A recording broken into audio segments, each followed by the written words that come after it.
GTV for unity and development. Sound clear. أعوذ بالله من الشيطان الرجيم. بسم الله الرحمن الرحيم. الحمد لله رب العالمين والصلاة والسلام على مصطفى محمد صلى الله عليه وسلم الذي جاءنا بالهدى ودين الحق. عباد الله، أوصي نفسي وإياكم بتقوى الله عز وجل، فتزودوا فإن خير الزاد تقوى. أما بعد، السلام عليكم ورحمة الله وبركاته. Tukwaniriza ku programu ene ya dawa era nga amanya nze Mulindo Abdulaziz ali mu Kenya. Okusookera ddala mbakutira sejjemu okutya Allah subhanahu wa ta'ala yenteekateeka entuufu. Era mu Qur'an ekitiibwa Allah subhanahu wa ta'ala bwe yayogera ku nsonga eyo yatugamba nti wa'budu rabbaka hatta ya'tiyaka al-yaqin. Sinza Allah subhanahu wa ta'ala mpaka Allah jalla jalaluhu lwali kujjamu omwoyo. Ekyo nno kikulu, tekisaana kujjako birowoozo byo. Kigambo kikulu. Ensonga y'okubiri njekuutira naawe njikukuutira atulaba era atuwuliriza. Ensonga y'okubeera nti ebbanga lyonna obeera mu baddu abeebaza ennyo Allah subhanahu wa ta'ala. Bingi Allah byatukolera, tekuliiko kya bulijjo na kimu, era tewali muntu ayinza kubikkolera n'abikkolera nga takkooye. Naye Allah subhanahu wa ta'ala abitukolera buli lunaku, buli kadde, buli kaseera. Nolwekyo nkukuutira sejjemu okumwebaza nga n'ekimu ku bingi Allah byatukoledde mwe muli ensonga y'obulamu. Obulamu kintu kikulu. Okuba omulamu tekiriiko gamba nti magezi gaffe, naye ffenna tulabye Allah baatutte n'abafunye ebizibu mu mbeera ey'enjawulo, naye Allah yabikola, yali mabega waabyo. Kyeva atugamba mu Qur'an, wama tashauna illa an yasha Allahu rabbul alamin. Ffe ng'abatonde tulina bingi bye twagala, naye tebisobola kubanga bwe tubyagala okujjako nga Allah subhanahu wa ta'ala bw'abyagala, n'atuwa n'ensonga nti ye rabbul alamin, ye mulezi w'ebitonde Allah. Nolwekyo tusaasira bonna abafunye ebizibu mu sabbiiti eno, ate ne tutema kuwozaayoza abo abafunye ebirungi Allah byabakoledde. Mugende mu maaso n'okumwebaza, yenteekateeka entuufu, kyekiraga omuntu nti afumiitiriza. Alwaleero ekyokwejjukanya kyaffe nga bwe tukimanyi nti buli lwe tubeera wano tutera kwogera ku byafaayo ebikwatagana ku ddiini eno Busiraamu. Nga Allah bw'atugamba bwe yali agamba nabbi we Muhammad sallallahu alaihi wasallam nti twasalawo okunyumiza ebyafaayo by'abakulembera mu bannabbi, n'amuwa ensonga nti ma nuthabbitu bihi fu'adaka, gwe tunyumiza ofune wonywerera, wajaaka fi hadhihi alhaq, byonna bitukunyumiza mazima, wa maw'idha, nakubuulirira, wa dhikra lilmu'minin, nakujjukiza eri abo bonna abakkiriza. N'olwekyo ensonga lwaki ffe twasalawo okutunulira sayidi eyo ey'ebyafaayo tufunemu ekyokuyiga n'okwebuulirira. Ekituufu kiri nti ebigenda maaso mu nsi bingi, naye bifaanagana byaliwooko. Kiva nti Mungu atunyumiza ffe tufune bwe tunywerera. Okusinziira ku mbeera nga bwetunula, njagadde tugende mu suratu Ali Imran, essuula eyogera ku b'enju ya Imran, naye twagala twetegereze aya eno etegeeza kiki Allah subhanahu wa ta'ala kyeri atugamba mu suratu Ali Imran aya ya 33. A'udhu billahi minash shaitani rajim. Allah atugamba nti inna Allaha astafa Adama wa Nuha wa ala Ibrahima wa ala Imranan ala alalamin. Inna Allaha astafa Adama, Allah subhanahu wa ta'ala yayawula nabbi Adam alayhi salatu wassalam, wa Nuha, n'ayawula ne nabbi Nuhu alayhi salatu wassalam, wa ala Ibrahima, n'ayawula ab'enju ya Bulayimu wa ala Imranan ala alalamin, n'ayawula n'ab'ennyumba ya Imurani ku basigadde. Allah yatwawula. Kakati kiki kyategeeza Mungu nti yayawula abantu abo wammanga n'ab'enju zaabwe? Mu kusooka Allah yatugamba nti inna Allaha astafa Adama, Allah subhanahu wa ta'ala yayawula nabbi Adamu naye yamuleeta yekka, naye tekitegeeza nti ayogera ku Adamu yekka. Naye olw'okuba ayogedde ku Adamu, katwetegereze ebimu ku byo mu bufunze biki Allah subhanahu wa ta'ala bye yayawula ku nabbi Adamu. Ekisookera ddala, nabbi Adamu alayhi salatu wassalamu ye nabbi asookera ddala mu bwannabbi. Ekyo kimu, ekyo nno kiba kyankizo, kiba kyankizo. Ekyokubiri, nabbi Adamu alayhi salatu wassalamu ye muntu eyasookera ddala okutondebwa. Ekyo nakyo kyankizo era yakirina yekka. Ekyokusatu, Allah subhanahu wa ta'ala yayawula nabbi Adamu alayhi salatu wassalamu nti mu buwanvu okuva ku bigere okutuuka ku mutwe yaliko fuuti 6, ate okuva ku kibegabega okutuuka ku kibegabega ng'aliko fuuti 7. Eyo structure singa ofuna lukoba n'opima ojja kukizuula nti yali muwanvu okusinga kalina 3. Yali musajja muwanvu ate yali mugazi mu kifuba. Ekyokuna, nabbi Adamu alayhi salatu wassalamu talina byafaayo nga mwana muto, yali musajja mukulu, yatondebwa musajja nga wa myaka 33. Ekyo nakyo kikulu, bamutonda butonzi nga mukulu. In fact Allah subhanahu wa ta'ala yamutonda biyadi n'omukono gwe nga musajja mukulu nga si mwana muto. Ekyo gwe bala bibale ojja kubyetaaga, funa ne bwoba biwandiika. Ekirala, ye muntu Allah subhanahu wa ta'ala bwe yajjamu olubirizi bwe n'amutonderamu omukyala. Fe abaffe be tulina batuzaalira bazaali, bamuzaala n'ogenda n'omuwasa. Kati ye Adamu alayhi salatu wassalamu Allah yamugjamu olubirizi n'atondamu mukyala we Hawa. Ekyo nakyo kikulu. N'ekirala, nabbi Adamu alayhi salatu wassalamu Allah yamutonda ku lunaku olw'ebbeeyi, lunaku lwali lwa Juma, nabbi n'atondebwa nga ye muntu asookera ddala.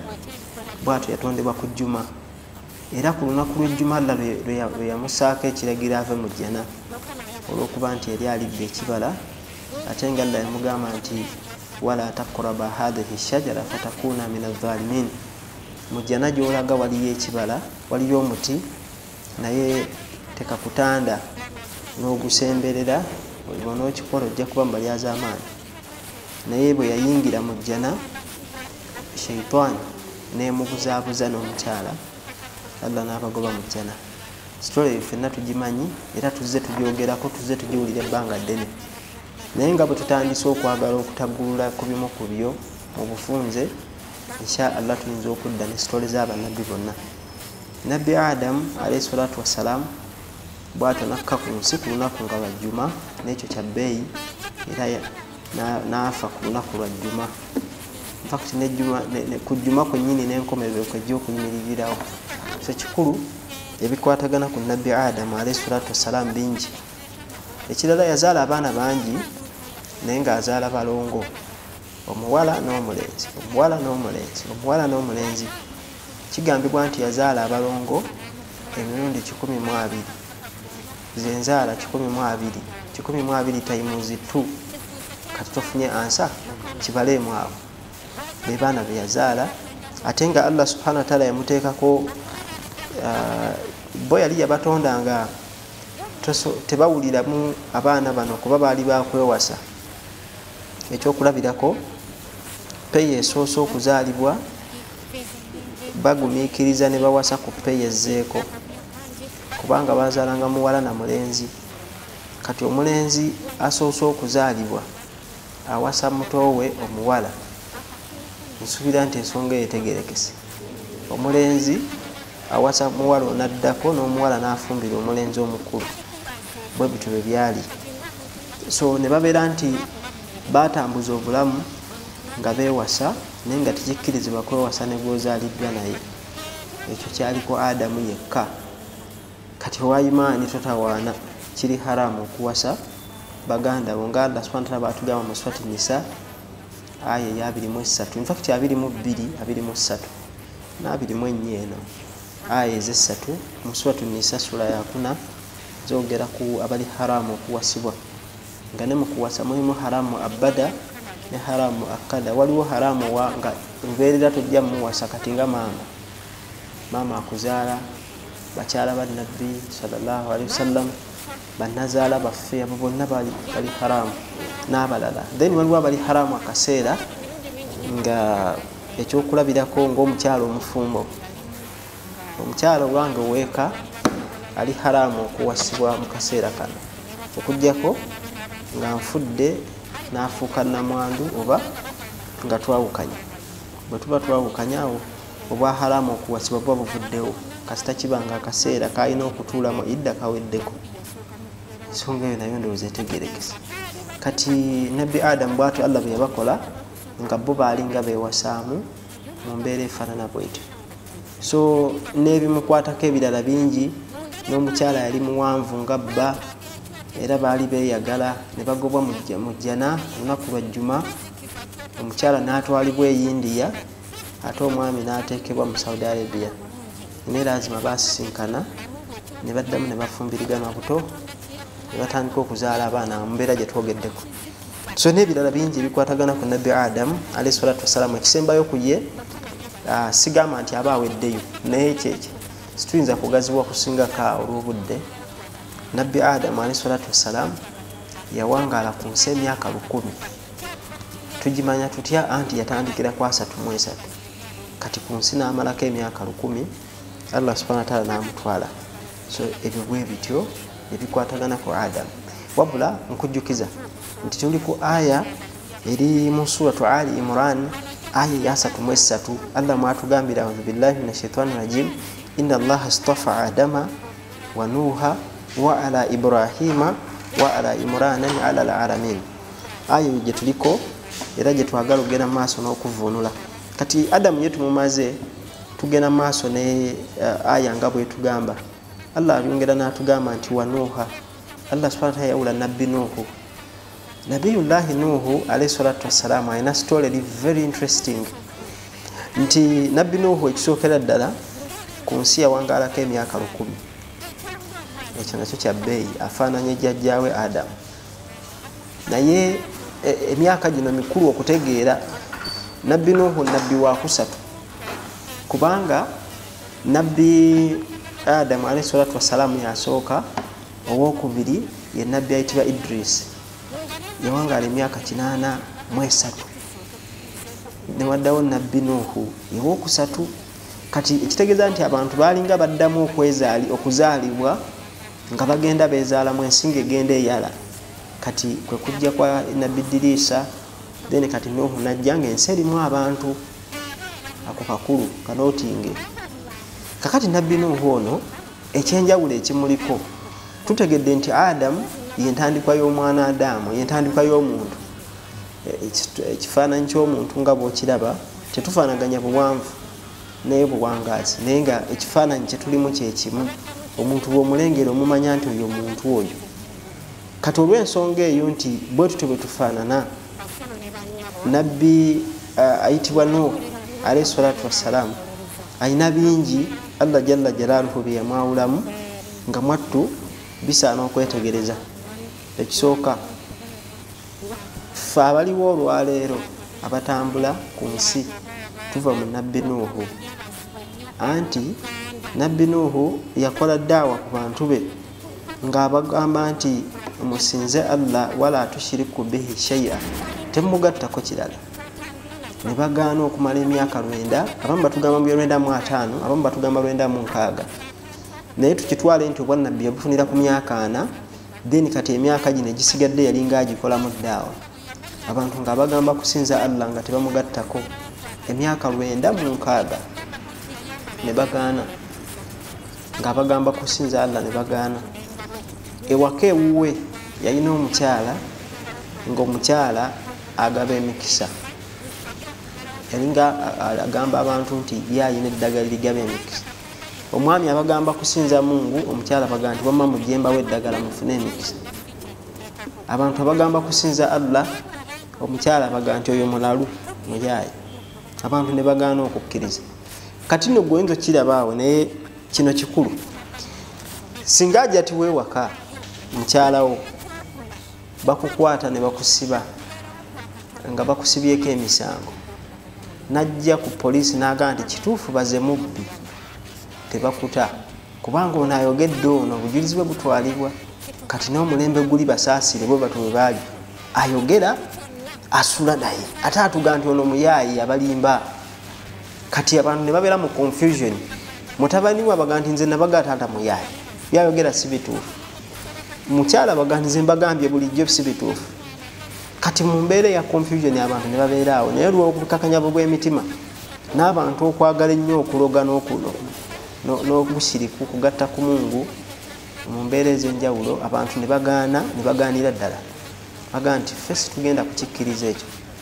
Kati oluvannyuma lw'okuba nti baali bakalubye nga bagaanye okusinza Mungu subhanahu wa ta'ala, nga musajja abakozeeko ddaawa myaka gigenderedde, Allah jalla jalaaluhu n'amukkiriza okuzimba eryato okulibajja, naye n'amulagira nti eryato ogenda libajjira ku lusozi waggulu. Kakati example bino bitegeere buuti, omuntu muli mu nsi ya ddungu, amazzi gali wala, ennyanja eri wawanvu nnyo nnyo nnyo. Omusajja asomba ebiti abitwala ku lusozi, asomba ebiti abitwala ku lusozi. Bamubuuza, wayi ebiti byaki byagenda kubajja lyato, teri eryato ku lusozi? Ne bibalema okutegeera, era ne bakakasa kiri nti mbutuufu bulijjo batugamba oli mulalu nga tuwakana, naye bituufu. Omukyala baga nti saabagamba, musajja mulalu ali ku lusozi abajja akoona. Bantu bayitawo muzeyi gyebale nti kale nammwe mugyebale, kiki kyokola? Nti bajja lyato lyaki? Nti mwenna mugenda kuyingira mu n'amataba gajja. Amataba ku nsozi zino zetuwangaliramu, ku miti gye tuyina wano tugera kulinnya emiti twekweka. Namaga nti emiti tegijja kubayamba, titujja kulinnya ensozi nti tezijja kubayamba, mwalirinnye. Abajja eryato abantu bamwetegereza, abamu balinga abaagala okukkiriza. Kati ekyabamala eggobe mu kibya ne bagaanira ddala, bagenda okulaba nga musajja mukulu atandise okusomba endiga, akutte endiga 2 azitwala mu lyato, adduka agoba mpologoma azitikka mu lyato, akutte ebisolo ebyenjawulo abigaga. Musajja mu lyato mwagala tuteeka ate ataddemu n'ensolo, hasi tujja kulirinnya. Kati njagala bino bi reflecting embulamu bwaffe obwa bulijjo ddala goba waliwo waalikkiriza, era olina kwebaza Mungu. Wallahi ebyokumwebaza bingi, nti ffe sitwaliwo ku mulembe ogwo. Ndabanga ekyebbeeyi kuba sirowooza nti twalisiramuse. Musajja akutte enswera azitadde mu lyato, ebiwojjola nabyo abitaddemu, akutte engamiya naza, buli kasolo bwaliwo mu biseera ebyo n'abukutte abutaddemu. Kati abaga nti eno department ya nsolo, eno yabire, eno yabiri, naye mulinnye wammwe tewali buzibu. Abantu bonna ne baseka ne bagaana Nuhu tetukulabanga mu ddalu gwe wayitawo, ne bagaana tujja kukkiriza, tuganye eryato mwotussa mwemuli bwe zitoloka tuddawa. Ne bagaana okukkiriza. Ng'omukyala agenda mu maaso n'okugaba emikisa, naye atuuza abaana abaga nti mwalirinnye eryato. N'abaana be yazaala bennyini Nabbi Nuhu alayhi salatu wassalamu ne bagaana, ne kukkirizaako abaana 3 bokka ne bakyala baabwe. Asooka bamuyitanga Haamu, owookubiri bamuyitanga Saamu, owookusatu bamuyitanga Yaafith. Haamu, Saamu ne Yaafith be baana 3 ne bakyala baabwe. Kati Nuhu alinnya eryato nga ku lyato aliko ye ne bakamwana be 3 ne batabani be 3, toto be bantu 7. Kati ensi Mungu agenda ogimalawo ng'abantu bagaanye, nga tebakkiriza nti Nabiyullahi Nuhu alayhi salatu wassalamu kyayogera kituufu, nga bakalu. Kati olw'effujjo n'okugaana olw'olunkulu n'obushiriku obwali bubajjudde emitima nga ginyikidde obushiriku. Saba Allah bututaasa kuba zambi bbi omuntu okugattako Allah buli az'amaanyi bunene bw'oba okoze ku Allah. Kyeyava abuuza nti kaifa takfuruuna billah, kale otandika otya okujeemera Mungu wa kuntum amwaata ng'ate wali mufu. Tekitulema okutegeera nti wali mufu kuba ffenna tukimanye nti Ssekabaka Chwa yaliwo, Ssekabaka Mwanga baaliwo, ebyabajulizi bino abatta abajulizi, naye waliwo, wali luddawa? Usooka weebuuze waliwo, usooka onziremu waliwo, ansi eri nti tewaliwo, wali luddawa, wali mufu. Kati Allah kyabuuza nti kaifa takfuruuna billah, kale otandikirawo okumujeemera wa kuntum amwaata, awamu n'ekyo nga wali mufu, wali mufu. Thumma ahyaakum, n'akuwa obulamu, n'atuwa obulamu Allah. N'olwekyo n'ebigambo ebirala bingi ate nga nabyo bikulu. N'olwekyo Nabbi Nuuhu alayhi salatu wassalamu alinnya eryato n'abantu abo musanga bonna toto mulimu abantu 7. Enkuba n'etandika. Ngera bwetonnya bulijjo ng'abantu balabanga bafungiza mpale badduka kwekweka ku bubalaza, amazzi ne gatandika okutabuka, ennyanja ne zitandika okusiikuuka, ensi n'efuukuuka lwa shiriki. Allah subhanahu wa ta'ala n'asaanyaawo ensi yonna n'agirekako abantu 7. Nga Nuuhu alayhi salatu wassalamu ku lyato alinako bakaabaana be nga tekuli mukyala we, amakulu nga takyaddamu kuwasa, tasobola kuwasa, ekyo kiwedde. Kati just imagine musajja mukulu takyaddamu kuwasa, teri kuddayo kuwasa. Bano abakyala baali nabo be yali amaze okubeera nti alinnye nabo bakaabaana be nga tasobola kubawasa. Kati abaana abo abasatu be baddamu buto ne bazaala ensi eddemu eyale. Era ffe abaddugavu ne aba Europeans, Abamerika, Abangereza, aba Europe abo ffenna twava awantu wamu mu mwana ayitibwa Hamu. Abaddugavu n'aba Europe lwakuba balowooza nti babbeeyi, kuba balooza bakitalo kuba bo beeru, naye tuva mwana omu ffenna ayitibwa Hamu. Then abantu ab'amaaso amatono ne Bajuji ne Majujaati bonna baava mu mwana omu ayitibwa Yarith. Kati bw'oba weetegereza ab'amaaso amatono kuliko Abafiripayini, Abachina, Abajapaani, bonna abo bali mu kategole eyo, bonna bava mu mwana omu ayitibwa Yafith. Then kati Abawarabu ne bannabbi amakulu Abayisirayiri n'Abawarabu bonna baava mwana omu ayitibwa Saamu. Kati Mungu kyagamba nti inna Allaha astafa Adama, Allah yawula nabbi Adamu alayhi salatu wassalamu, tumwogeddeko ebitonotono, wa Nuuha, n'ayawula nabbi ayitibwa Nuuhu. Biki ebyawula Nuuhu? Nti ffe abaliwo twava mu Nuuhu. Kati emirembe emirala gye yajja asaanyaawo, yabasaanyangawo abantu b'ekitundu, teyasaanyaawo nsi yonna nga bwe yakikola ku mulembe gwa Nuuhu. Abalala yajjanga akwatamu bitundu n'agenda nga abasaanyaawo. So mu mbeera eyo bwe kityo bwe kitambula nti Allah subhanahu wa ta'ala yawula Nabbi Nuuhu alayhi salatu wassalam ku nsi, yawangaalako emyaka 1000 nga bwe tugambye, n'afaanana Nabbi Nuuhu, n'afaanana Nabbi Adamu alayhi salatu wassalam. Ekyo kikulu kyo nakyo okubeera ng'okitegeera mu mbeera efaanana bwetyo. Allah subhanahu wa ta'ala agenda mu maaso n'atugamba nti inna Allaha astafa Adama wa Nuuha wa ala Ibrahima. Allah jalla jalaaluhu yennyini yayawula nabbi wa Allah ayitibwa Ibrahima, naye ku luno tagambye Ibrahim, yagambye nti wa ala Ibrahima, n'ab'ennyumba ya nabbi ayitibwa Ibrahim. Nabbi Ibrahim alayhi salatu wassalam, okusinziira ku Suratul Hajji aya esembayo wansi, oba olina Qur'ani kebera, aya esembayo wansi, Allah subhanahu wa ta'ala yamuyita kitaffe. Kakati kino ekyomuyita jjajja njakinoonyerezaako, naye mu Qur'an Allah amuyita taata waffe. kati ekyo nakyo kitegeere bwotyo. Naye tuli mu season ya kugenda Makka, bagenda mu hijja, bagenda Allah banguyize ekkubo eryo naffe atutwale abatannagikola n'abagikola Mungu aba obusobozi bagiddemu ate azikkirize.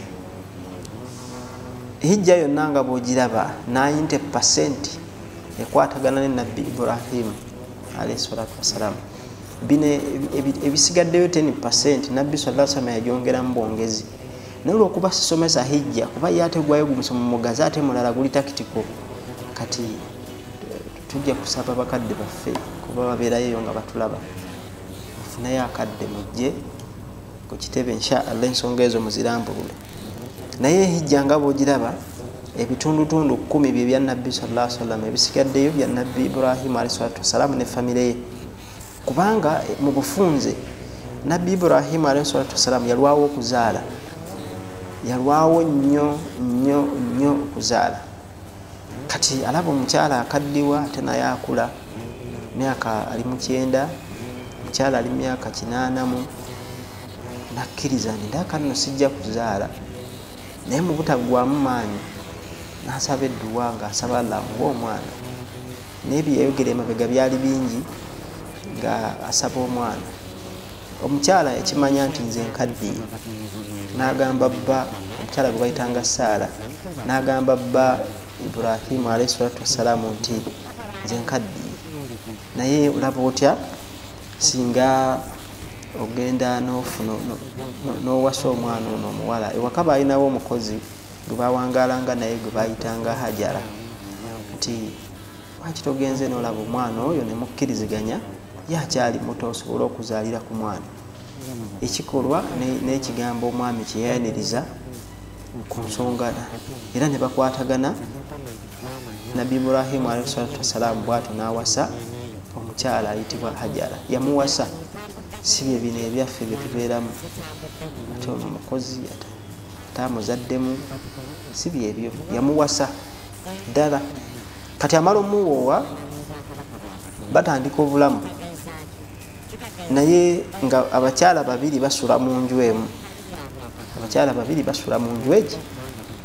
Omukyala ono Hajara n'afuna olubuto n'azaala omwana ayitibwa Ismaila. Kati Nabbi Ibrahim alayhi salatu wassalamu buli lwe yaddanga ewaka nga bw'akomawo abuuza bintu bibiri, aliwa Hajara ne Ismaila. Omwami omukyala ono nannyinimu Saara agamba bba nti ogenda okunnemesa ejjana, jja wano omukyala n'abaana bo nga tonnandetera bizibu. Yawa omukyala n'omwana, akwata omwana n'omukyala atandika okubeera nti abatwala e Makka. Kati bava e Palestine bakwata olugendo okudda e Makka. Okuva e Palestine okutuuka e Makka wawanvu nnyo. Ne bwe yabatuusa nga Makka tewali kiriwo, waliwo biyinjayinja musenyu na musana, tewali kiriwo kiri awo. Bwe baali bajja mu kkubo basanga ekisinde wekkuba ente bwe zitera okuyita, ensolo we ziyita zimaakingawo. Bingi nti ebiseera ebyo tewaliwo hayiwe nti waliwo oluguudo nti omuntu olaba wakola ki, naye waliwo ekisinde okulaga nti omuntu batambuliranga ku nsolo nti bayitanga awo. Bwe batuuka mu Makka, omwami agamba omukyala nti wano wembaleka. Nabbi Ibrahim alayhi salatu wassalamu agamba omukyala nti mbaleka wano. Amubuuza lindako okugenda, ani yakulagidde otuleeta? Ko ye nti butereevu, Allah yandagidde mbaleete mbaleke wano, ko ye genda. Kati akwata ekkuba addayo neyekweka eyo mu nsozi n'abasomera ku dduwa, ng'asomera ekibuga ekyo edduwa n'abantu baakyo abasiraamu n'abatali Allah abagabirira. Olw'okuba sitolesi tulina akadde katono twagala tugiteme tumaleyo aya yaffe. Abaleka mu kyererezi nga waliwo musana, mayinja na musenyu, n'atambula addeyo. Ekigambo si kyakuzannya ekyo, naye yabalekawo. Azeeyo kusanga nambemu omukyalo ono bwe yatuula wansi omwami taleseewo za kameeza ate teyamuvuma konako kakulu kuba kati muvumira ddala n'okuba kati abakyala bakuba n'abaami abakubwa abakyala mbagumya mugumiikirize temubatalaka kuba bwe munaabatalaka ne bajja mu saturation ffe tubagwemu bakube ffe sekaguma mabakube nga bw'osaba edduwa tovaayo mu bufumbo kati mu mbeera eyo taleseewo za kameeza ate agenze ate nabbi wa Mungu kita kyakuzanya ekyo omukyala najjukira nti bwe babadde bajje kumpimpi yalabye ekisinde ekikuba ente mwe ziyita oba ensolo mwe ziyita kati n'atambula addeyo okwo alabe kuba ono webaleka waliwo akati akasiikirize n'atambula addeyo alabe oba wayinza okubaawo abayise babawe ku mmere oba ku mazzi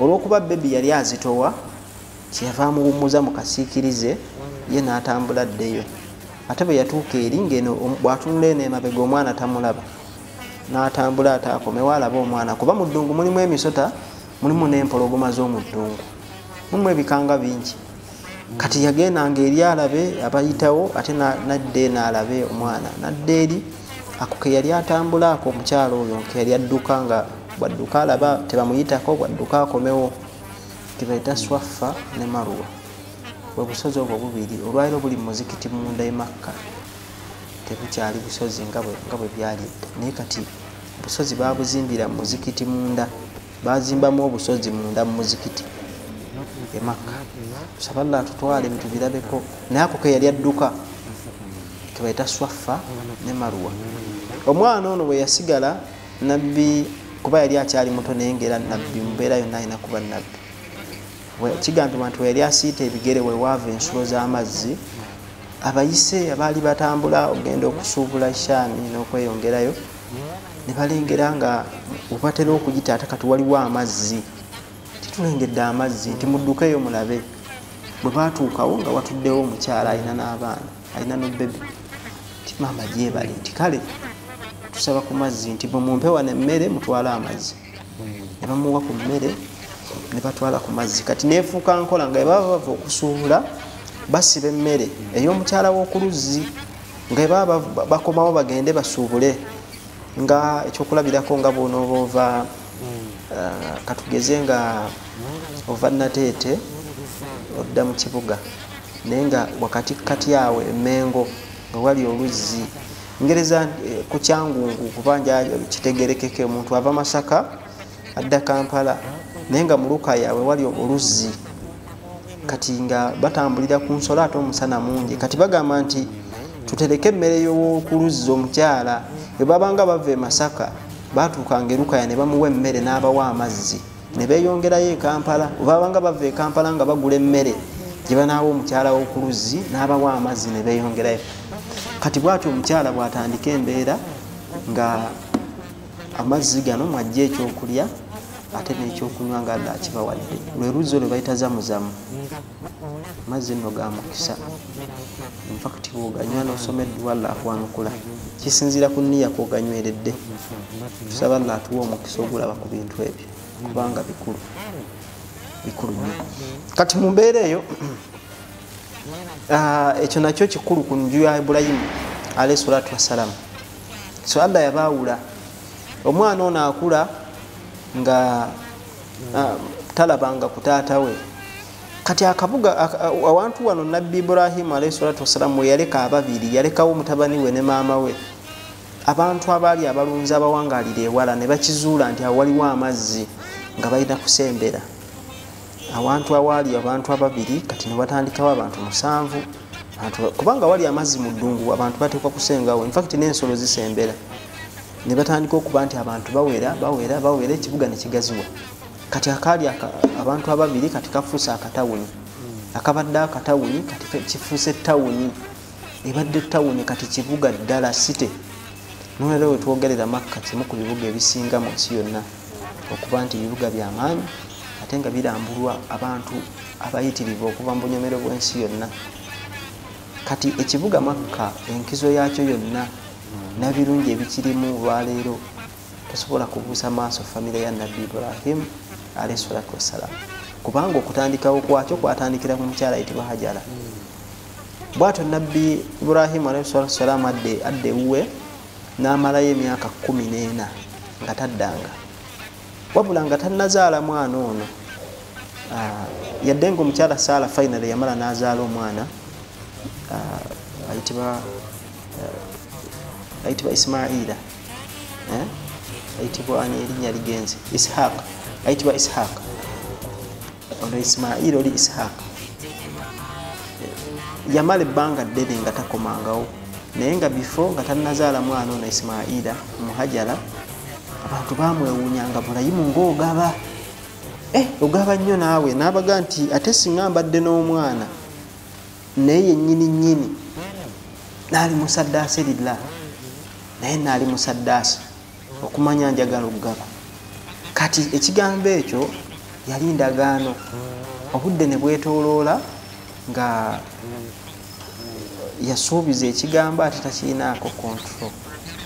Nolwekyo mu mbeera eyo Allah n'atandika omuloosa ebirooto amujjukize nti wasuubiza. Finally kwe kusitula engugu ajje Makka gye yaleka omukyala n'omwana, amunnyonnyole nti wayi nasuubizamu ng'okusala tukoze tutya. Kati mu mbeera eyo akomawo nabbi Ibrahim alayhi salatu wassalam ng'akomyewo Makka kubeera nti annyonnyola omwana we yaleka ababiri, agenda okutuuka nga tawuni ekutte, abuuza abazannya taba omukyala ayitibwa Hajara mumumanyi? Tumumanyi. Abuuza abantu bonna abaawo ku kyalo nti omukyala ayitibwa Hajara mumumanyi? Nga tebamumanyi.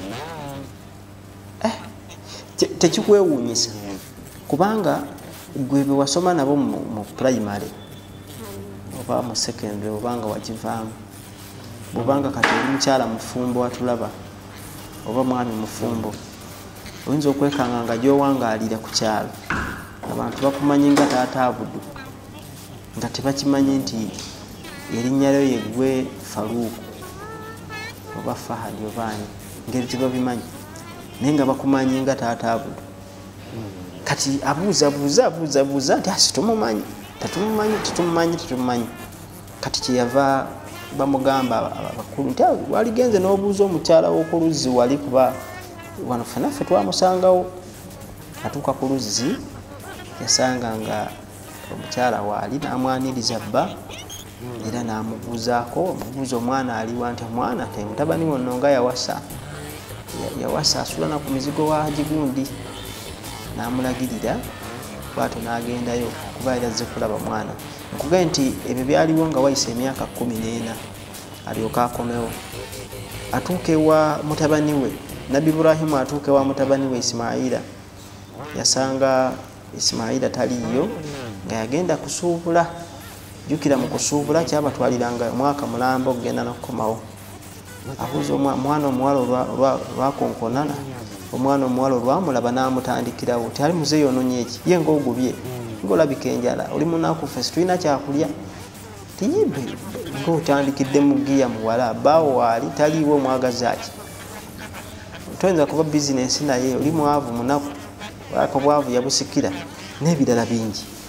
Muzeeyi ne yeewuunya nti onu tamumanyi, tandabangako, naye nga kyeva mugamba nti mutabani bwadda mugambe nti oluggi lw'emmanju nno si lunywevu, aluggyemu ateekemu olupya.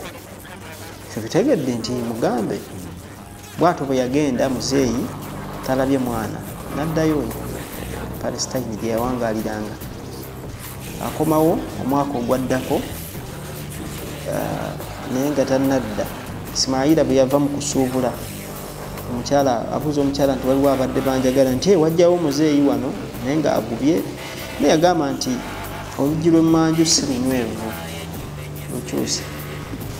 Kyeva mugamba nti we taata wange yadde ategeeza nkugobe, nolwekyo paakinga nkugobe.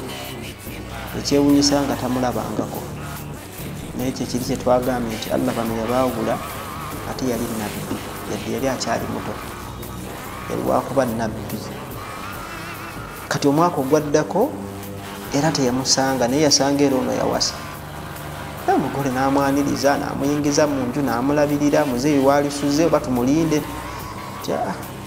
mugamba oluggi lunywevu alunyweze ayongere kunyweza luggi lulungi bwe yadda namugamba nti waliwo omuzeeyi yadde akwagala namugamba taata wange yakusiimye kati tusooke tupozingewooko kati abatulaba infact n'abatugoberera gwe waliwo banyinaffe mubutuufu nga byewuunyisa akalakatana naabanga ku kyalo bamumanyi nti onoonya naavuma agenda olayi gundi alina ebivuma ebipya ate mukyala musiraamu ate yebikkirira ate muvumi avuma naavumiramu nebba tamalabamu kabuntu gwe toba luggi lulungi oba osaana kujjamu nekyo kyusaamu oleme kufuuka nakapanka sebo ngaogenderedde si kirungi tukyuseemu inshaallah kubanga bino nga bwe twatandise nga tugamba nti mu Qur'an Allah bwe yali anyumiza Nabbi sallallahu alaihi wasallam ku bikwatagana n'ebyafaayo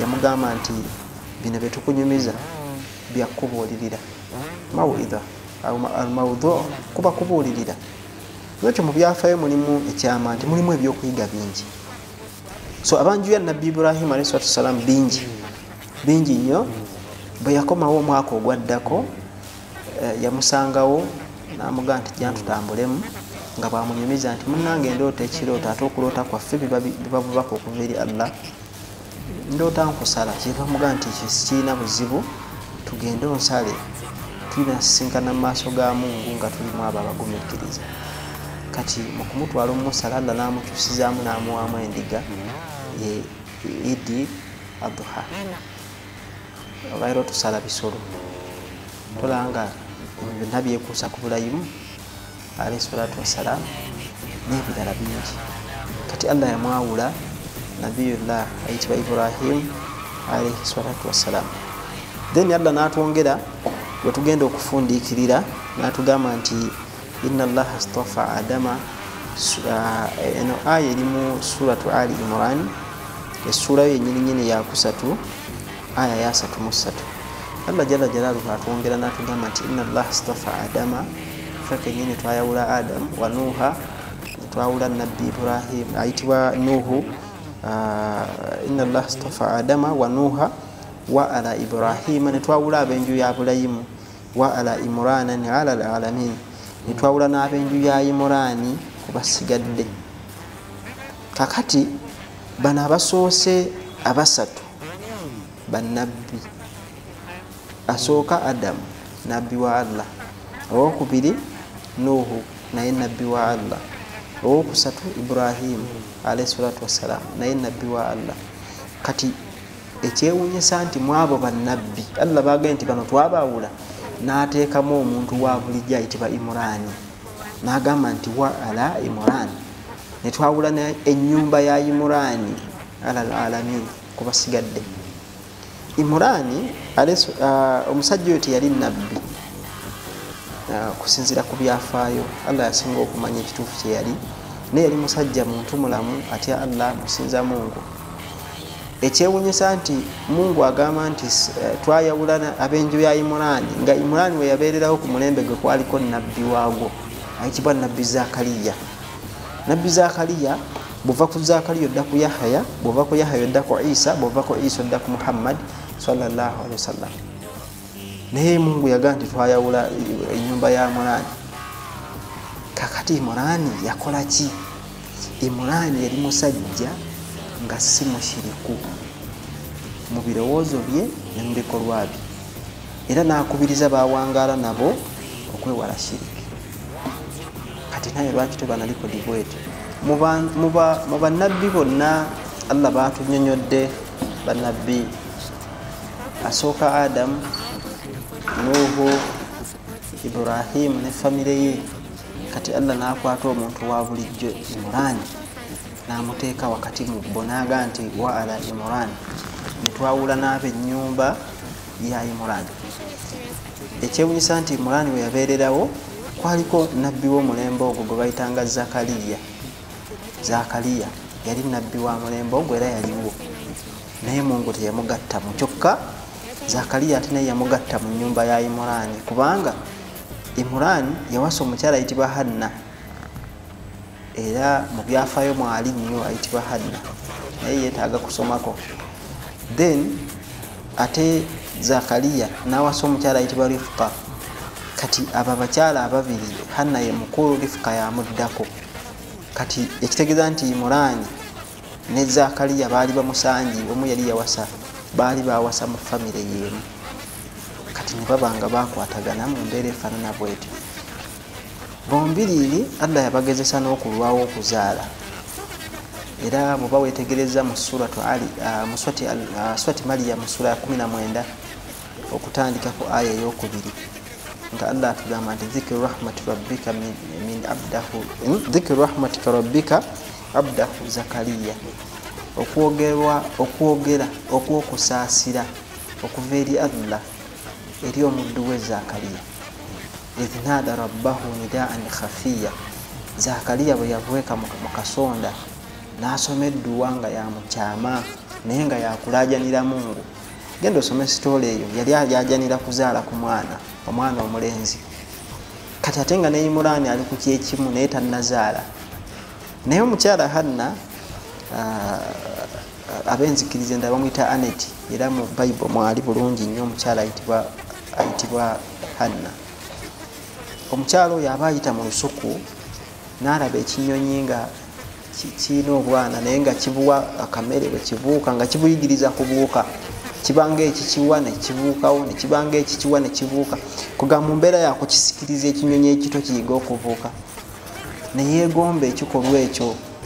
Tayi nange esingamu ng'ompaddeyo ku mwana, nange ne mbaako omwana gwenjigiriza. Kwali kwegomba kwa mutima gwe omukyala ayitibwa Hanna, naye ng'ali mu lusuku ebyo abirabye. Allah subhanahu wa ta'ala n'ayanukula okwegomba kw'omutima gwe nga bwe yali abyegombye.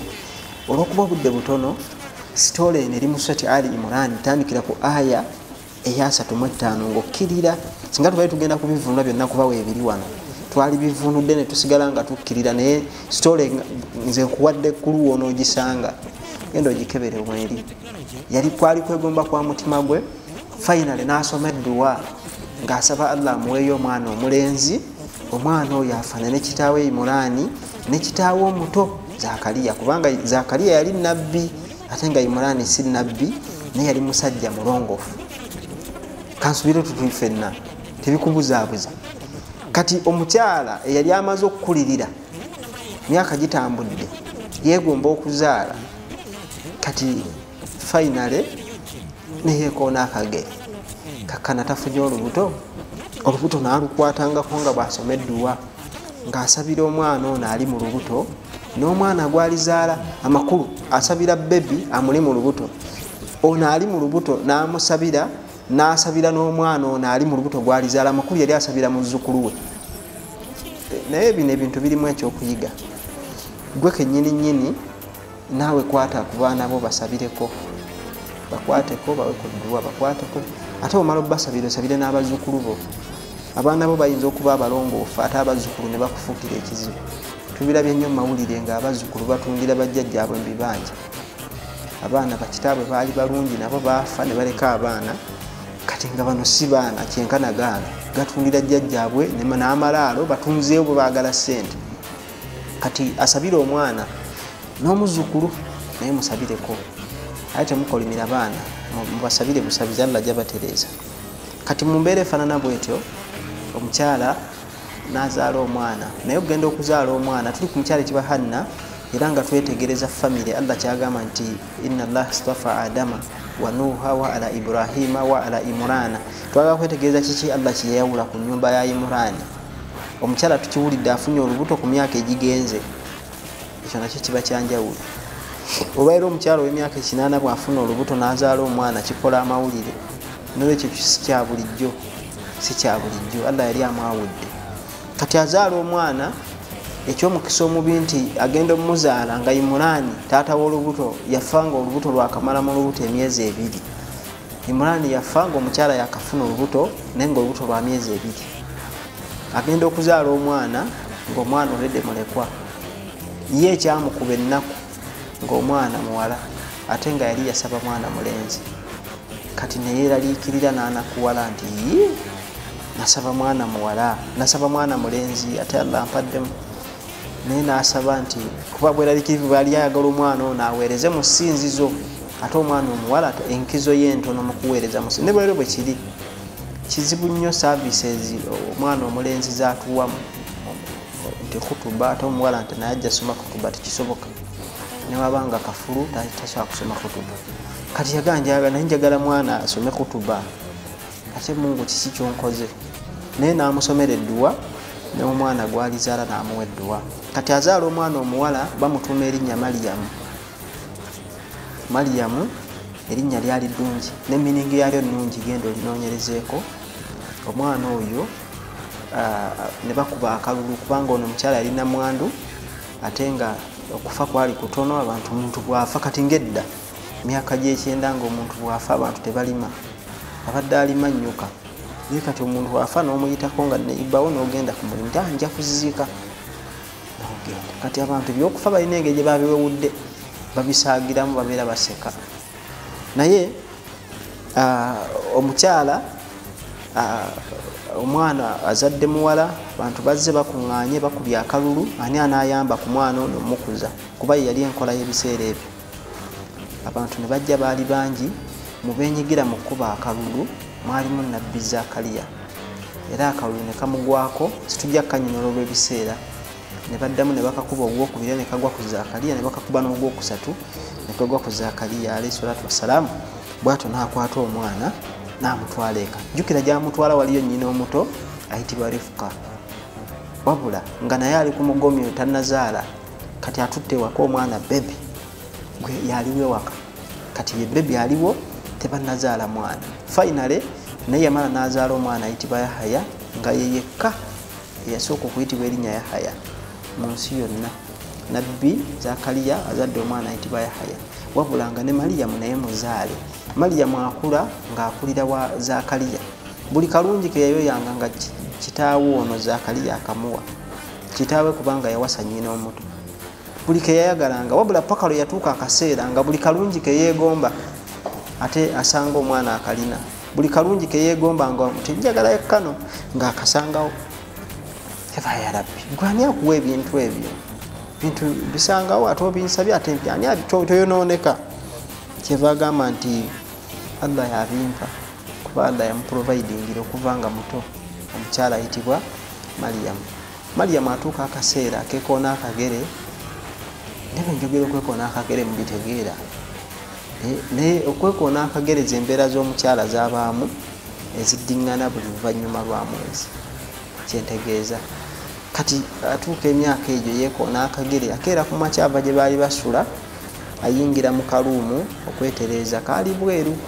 Kyeyava alaba omusajja bwe yali ava mu kaluumu ako, bakiyita kiyigo, bwe yali ava mu kiyigo okwerongoosaako, n'alaba omusajja ng'ajja direct gyali. Kyeyava auzu billah, gwe ng'ozigiddemu nnyo, Mungu akumponye. Kyeyava mugaa nti kakkana, nina mawulire. Kiki? Nti anti Mungu andagidde nzije nkugambe nti ogenda kuzaala omwana nga mulenzi, naye bw'onoomala omuzaala mutuume erinnya Isa. Kati gwe baali babinnyonnyola kiringa ng'omuntu bw'anajja n'agamba nti baŋŋambye, kankugambe ekintu nga bw'okiteeka mu bwongo olabanga ekizibu naye nga ate kisoboka. Omuntu nga tomulabangako ate nga si muzungu najja n'agamba nti Biden aŋŋambye nzije nkugaye nti enkya akwetaaga mu Oval Office. Kisoboka omusajja mulalu bijjeewa, gwe mbwongo obwo kizibuwala. Kati ne baali bagamba Mariyamu byali bizibu kuba yayaga nti embeera y'okuzaala emanyikiddwa yali wakati wa musajja n'omukyala. Kati kiki kyotegeeza nze atamanyi ebintu ebyo? Si nkyali muto. Tuvuga nti ekyo ku Mungu kyangu. Ku ekigoye Mariyamu kye yali ayambadde eky'okwezingirira bwoti kyaliko ensawo nga bino bambala nga bagenda okunaaba abazungu. Ne wano mwebiri mukizinga bwoti n'ogenda n'onaaba, kyaliko ensawo wano. Omusajja yali azze n'akwata ku nsawo ya Mariyamu n'afuuwamu omukka. Ogwo omukka gwe yafuuwamu ogwo, Mariyamu gwe kutunula bw'ati alabe nti kiki ky'otadde muno, okuzza amaaso nga gwabuuza kiki ky'oyiye muno nga agenze.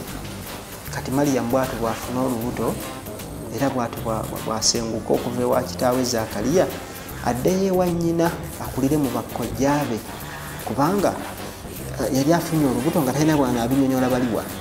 Kati akwata ekkubo addeyo akuze olubuto, era akuze olubuto n'aluzaala mu mbeera nga tewali amuzaazisa. Yali yeesigamye muti gw'entende nga gwe yeesigamye nga olubuto lumuluma. N'awulira eddoboozi. In fact mu Qur'ani abakyala bawulira amaloboozi bali bana, naye Mariyamu y'omu ku bo. nga limuga nti omuti gwe weesigamye gunyeenye guveeko entende ozirye, olubuto ojja kuluzaala mirembe. Nolwekyo mukkirize sitoola eyo nga bw'ogiwulira. Wennyininyini akati w'okasimba awo, kati we tujja okukasimbula sabbiiti ejja, insha Allah Mungu ng'atuwadde obulamu, twongere okwetegereza kiki ekyaddako nga Mariyamu amaze okubeera nti anyeenya omuti ogw'entende era ng'azikutte aziridde, akuza olubuto. Ngeri gye yava ewa kitaawe Zakariya yaddukayo buddusi, kati azze ate ali lubuto tamanyi kiddako, naye nga embeera yonna awulira amaloboozi agamuwanga gayidirayo ku kiki kyalina okukola. Tusaba Allah atulage amazima tugagoberere, ate atulage obulimba tubwawukaneko. Nfundikira mbajjukiza nti ekigambo gye twatandikidde tokijja mu bwongo, okusinza Allah subhanahu wa ta'ala yekka katumugasseeko. Barakallahu fikum, jazakumullahu khair. Nze Mulinda Abdulaziz ali mu Kenya. Assalamu alaikum wa rahmatullahi wa barakatuh. GTV for unity and development.